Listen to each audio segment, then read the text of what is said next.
Thanks for coming on the show today. Tell me a little bit about yourself and the work that you do. Thank you so much for having me. So, as you mentioned, my name is Trudy Halliman. I currently work as the Director of Diversity, Equity, and Inclusion for Flick Hospitality Group. We are mainly a food service company, but our larger goal is hospitality. I've been working with this company now for past 15 years, and it's been really an honor and a privilege to amplify the voices of the community I serve and to help us move forward in our mission to just execute, above par. I'm sorry, execute better than average, amazing hospitality. Hospitality industry and people industry, it's important to make sure that you're catering to everyone. Yeah. How do you go about making environments internally on teams and then to the people that you serve that are welcoming to everyone? That's an amazing question, and it really starts with the folks who are the in-unit operators, right? People who are, engaging with our team members every day, working with them closely to help them feel a sense of belonging, help them understand that their perspectives matter to the company. We provide so many opportunities for the people's voices to be heard. We have, mechanisms for feedback surveys. Our leaders are constantly in operations, engaging with our teams, and we actually make a point to craft a lot of our marketing around our people in the business so they're always seeing themselves in the Ah, work that they do. So that's always an amazing it's also really good to just see yourself reflected in the work that you're doing. absolutely. Like representation is something that we hear is important, but like this is another level when it's actually people Yeah, that it's your work face. there and not Yeah. your like stock image that just has a bunch Yeah. of things. That's great to hear. Has anything changed like in the last couple of years? Have you been in a DEI role those 15 years or different? No, I haven't actually. So I started, as most people in my company started as a frontline associate and worked Uh, my way up. I've been in this role for the past 3 years, going on 3 years now. So it's a new role for our company, but we have been really in the DEI market for the past 25 years. So in the past 3 years, we made it, under one umbrella. I oversee all of our efforts in that space. So as we see the world changing, us becoming more of a global economy. Yeah, there are very many things that have changed about the way that we go about business, the way we take care of our people, and the way that we talk about our people. So right now, I know that there are some concerns about how we represent diversity, equity, and inclusion in an authentic way that does what we, meant for it to do, right? To uplift folks, to make sure that folks are able to be competitive in their marketplaces and find meaningful growth opportunities for themselves and to really build careers within specifically our business. Nothing about that has changed for us. I'm very privileged to work with an organization whose mission and our core mission for us is to really make sure that our associates find not just jobs with us, but find meaningful careers with us. And we've put in place a many different lanes for folks to say, hey, I want to grow into a frontline manager. I'm going to go ahead and do that. I want to grow into a culinary space. We have very many different curated avenues for them to do so. So when we think about what's happening differently in the ecosystem of change, right? Change is constant, I think, and we have to essentially acknowledge that. We're very careful about making sure that our community know that we're here to support them and the mission remains the same. hmm. I love it. There's so much changing and impacting. I think DEI is even, changing and Yeah, how this work is done. But it seems that like caring for people, yeah, I heard you say that, or how we take care of people is at the core it is. of what you do. I mean, across all demographics and differences that we embody. Are you doing anything in the wellness space that has gotten traction that really takes care of the well-being, like the whole person versus just call the helpline, or here's, a journal to write about your feelings. Like, how You know what? That's a really great question. Again, we started with that, right? Most companies have an EAP, employee assistance program, which we also have, Mhm. but our company has taken it a step further. We've gone ahead and provided access to our associates to engage with therapy at a very cut rate. So we also have access to technology for them to use to access mindfulness. Um, we have Headspace. I don't know if we can say that on the Yeah, yeah, yeah. And podcast, like but we have access to Headspace. sleep. Do they have something for They like have something for maybe? sleep, but they also have ways to manage stress, how to Mhm. manage, your environment. We also have a really cool team that we have just specifically to our organization. We're It's an ERG, it's called the DIAC, it's a Diversity and Inclusion Action Council. And we have a mental health team. And on a monthly basis, they come together and they put together an amazing newsletter. They feature one of our associates from the field as well. So we're always trying to make sure that we're sending out messages from, our peers, and we promote all of the wellness support that we have within the company. And then sometimes we say, hey, if you're not finding what you're looking for here are some, outside sources that are free and that we find to be reliable and competent. Go ahead and use those as well, because we want to make sure that we're providing as well a well-rounded resource for our team members. So wellness has come up, right? It came really to the forefront as we were navigating COVID. And as we exited COVID, we all said, hey, we're all going through things. We all need a way to connect meaningfully. Let's make sure that we keep an eye on how people are faring mentally, right, in the workplace, because we do understand that if you're showing up and you're not at 100%, pretty much everything else that you're doing as a part of your work will suffer. And we want to make sure that we're amplifying that, and we want to destigmatize, you know mental health, right? Everyone has one. Challenges to mental wellness, right? Yeah, Everyone, yeah. it's like when you bump your elbow, that's gonna hurt, right? Your body, your mental health is a part of your overall health, and we encourage folks to look at it in that way. Hmm. It has taken on great traction. We make sure that we are putting in some of the heavy hitters, right? So some of the senior leaders, our CEO has been a part of the conversations as well. We bring in, experts to talk with our teams, panel discussions, frankly. But when the more we do that, the more we understand that it's important to the field to see our leaders being vulnerable and talking about how they are managing their mental health. It also provides an avenue for them to say, hey, me as well. I also, have some anxiety issues, or I'm also dealing with X, insert X here. And it helps us to be more human and be more vulnerable. And that's a big part of our success as leaders, being vulnerable with the folks that we serve. I like the way that you put that. It almost gives other people permission. Have they not, maybe they didn't, think, oh, there's no place for this at work. When Yeah. you see the C-level suite, like being vulnerable on stage or in a big platform, that does tend to let people like, oh, okay, I can dip my toes into that pool too a little bit. Yeah. Certainly. Um, Last month, one of our division presidents talked about menopause in our mental health newsletter. And we know that many of our people coming into the business are, you know, if you're a woman, or if you identify as a woman, you're gonna go through that at some point. And talking about it and the things that come along with, going through menopause is important for everyone to be aware of. I'm sorry, go ahead, Tony.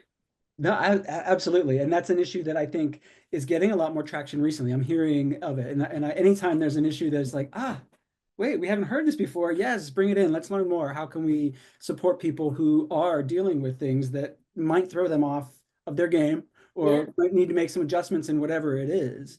How do you know, like, when you're getting it right? Are there any metrics around this? I know there's resources, but yeah. whether it's quantitative or qualitative, So how do you? it's some and some. So we conduct an employee survey called Your Voice Survey annually, and we do get feedback from the field.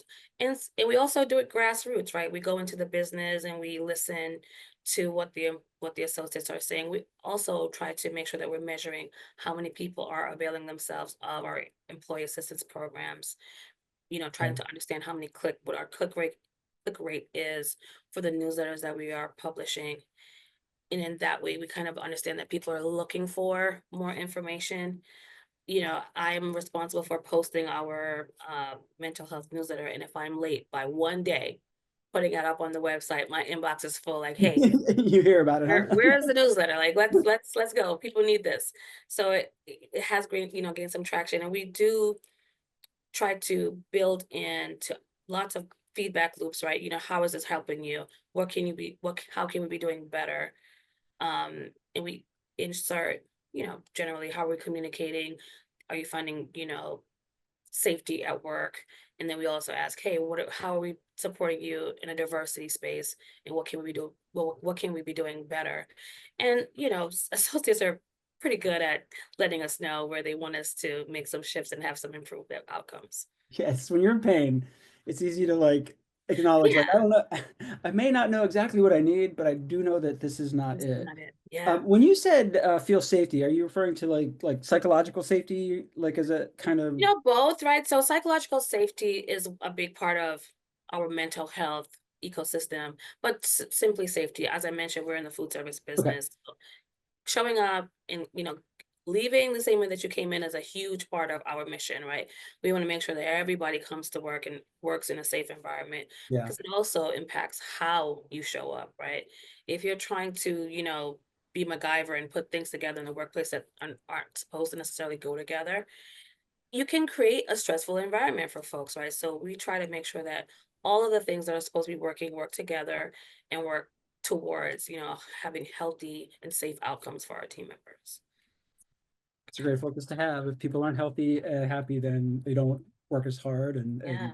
they don't innovate, they're not creative. This is good stuff. Okay, what are some other disruptions that are hitting teams? I know AI is in the mix now and it's unpredictably impacting. What's the impact it's having in your industry? Right now we're at the beginning stages of integrating AI into our systems. Frankly, I think we all get that response. Hey, if you're using, your face to open your phone, you're already using AI, right? Where, folks is like, hey, if you don't know how to write this letter, in a, you know, way that you want to be, heard, go ahead and employ AI chat to help you to, refine your language and the way you communicate. But we're also looking at ways that we can make the work easier for folks, right? We're thinking about streamlining how we respond to our customers, what hospitality would look like Right. with AI integrated into that. And though hospitality is an in-person business and AI can't always, there are some industries that AI frankly will not be able to disrupt because people do need, person to person interaction, Actual human interaction. actual human interaction. We recognize that some of the busy work or some of the Sure. tedious work that we do as, folks in the hospitality business can be supported by AI to provide us with more time to interface with our guests, get to know them better, get to understand, you know, what's bringing them to our spaces, why they're repeat customers. So things like, placing orders, remembering your orders. John, if you came to the cafe, you would be able to open up an app and say, I ordered this, 5 times last week. Maybe I should switch it up. Or if you come to my station, I'm like, oh, do you still want that same burger that you had yesterday? So it really helps us to know our guests better and to respond to them in a quicker way, but a way that feels much more personal to them. Now that's in the food space, right? We recognize that that doesn't always feel good to folks who are in, physical jobs, and they're going, well, I used to do that job. I was the one who was like Yes. remembering what John ate, right? Yep. That was a part of my job. So what we're doing is making sure that we're upskilling our team members to ensure that now there's a different outcome for their work, right? When you were thinking about joining a team and having a job, we're now thinking through how do we create salaried roles or careers with folks sooner in their employment life cycle instead of 5-7 years in. So in our estimation, to a degree, AI will help us to be better at hospitality, but I do think it comes with some caveats, right? The information that you put into AI is tricky. Um, Number of our folks are kind of tenuous, like they don't want to give up their information about literally anything, right? So we do have to acknowledge that the inputs, dictate the output, right? So if there's only one kind of person putting information into AI, you're generally getting that same That's okay. output. So Yeah, there is some bias that's inherent in the AI system that we have to keep an eye out for. absolutely. Even thinking about what voice you hear when you're talking to an AI chat and what voice they're talking back to you in. Absolutely. You Huh. There's some nuance there that we have to be aware of, but I think there are enough people who are watching this, and we'll I'm crossing my fingers. Eventually we'll work that out and understand where we need some interventions and where we can just keep going and making sure that we're reducing physical labor and helping folks to grow and to earn more money and to be more, free and, get more time to spend with their families, frankly, right? And have more meaningful work. Build more community maybe too. Yeah. Yeah. I feel like with AI coming up, it's more important to be good at being a human being than ever. Yeah. It's like because Yeah. AI is trying to do it, and we got one step up right now. Might as well try to optimize being human. And Um, that's so that's that's the biggest part, that making sure that you are building in humanity into the systems that you're building, always caring for you mentioned that earlier, right? The whole person, right? So having an easier job is not necessarily the reason why people go to work. They go to work because they enjoy hospitality. They enjoy whatever the job is that they do.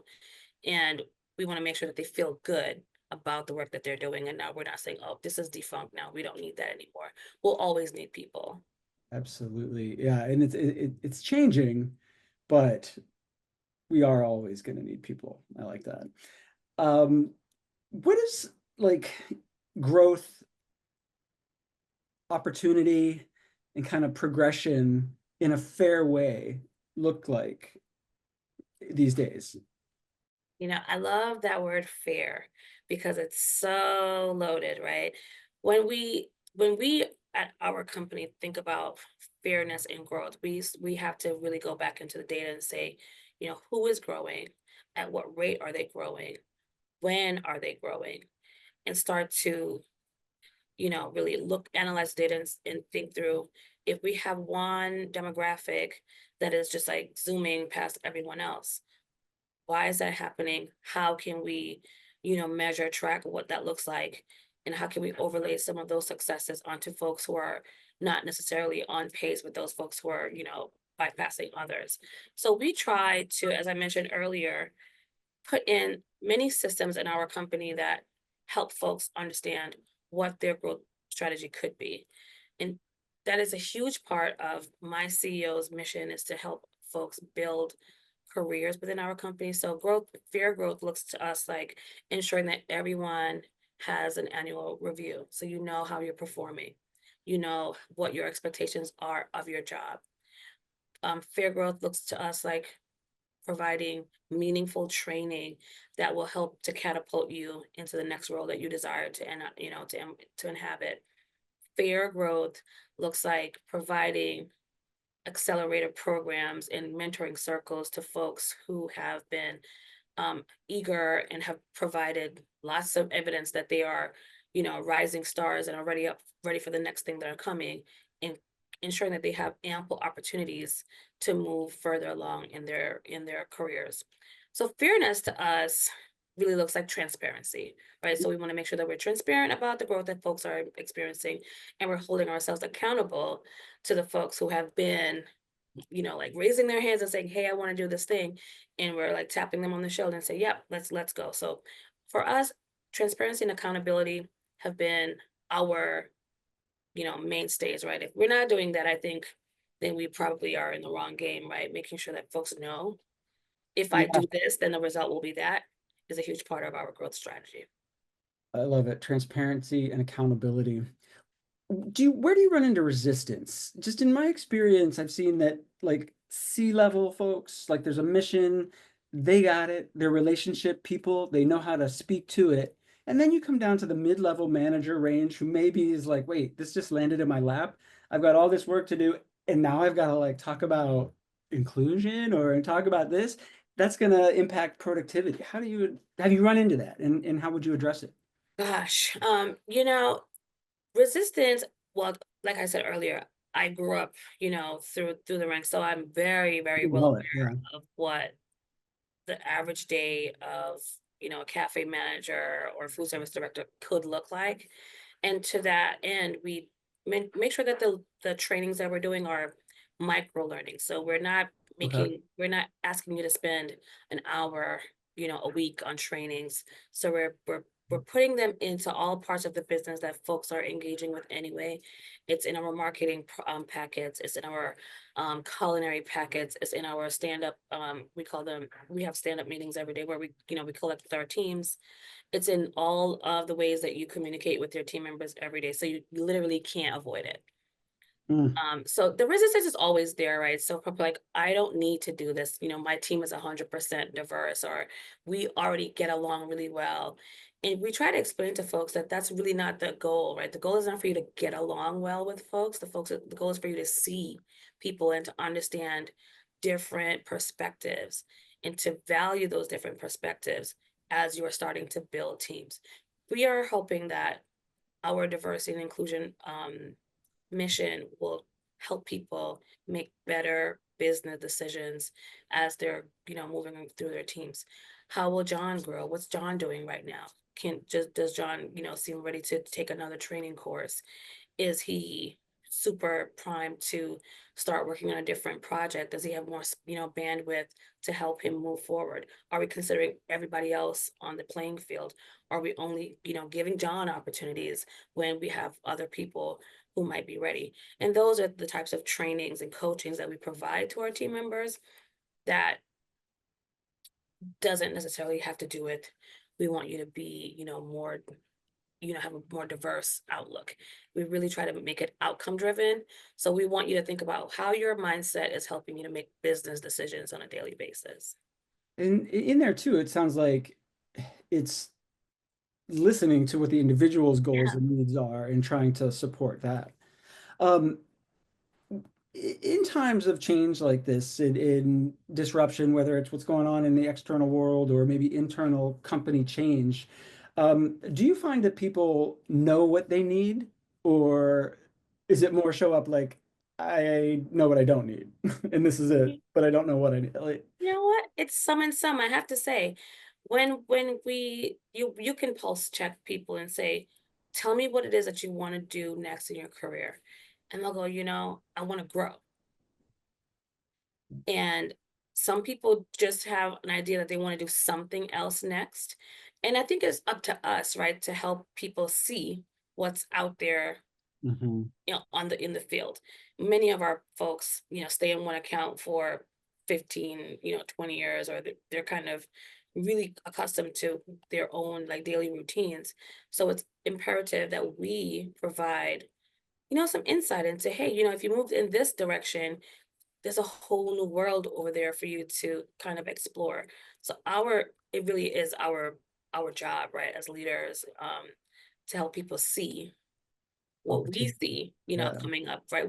Because we know where we're growing. We know, hey, there are a number of accounts that are being open. We have this new lane that we're moving into. Do you have a skill set that will match those needs in that space? And that's, I think, what great leaders are meant to do, right? To identify potential in folks Hmm. and to help them to kind of exploit it and be ready for the opportunities when it becomes available. Preparedness and readiness doesn't really sound like a DEI, thing, but it is. I love it. That's great. So, if you do you have any advice for companies that are trying to future-proof and like be okay and do right by their people in the midst of all this change right now? Yeah, I do. I think that it can be very, very scary to think about what's happening in front of you right now. But when we have been thinking through what pivots can we make, what changes should we make, I would advise folks to stay the course. If you are on a DI mission that is, you walked into it with real a real mission and a real plan to Right. invigorate and make sure that your associates had what they need in the space. Be steadfast in that. Pulse check your team. Make sure that the plans that the tools that you were providing to them were actually working. And if they weren't working, do something about that. But if you have a solid team who are good with what you were doing, continue on that mission. I understand that there will be times when you need to change your nomenclature, right? You'll change the wording, the language, sure. But at the core of it, right, your DEI, your diversity, equity, inclusion, belonging, engagement missions should be focused on your team members. If you don't have them, then you don't have a company, right? So keep at the core of your business, which is your people, and generally, you should be okay. Sounds like great advice. Trudy, thank you so much for coming on and talking with me today. It's been a real pleasure. My pleasure. Thank you so much, John, for having me.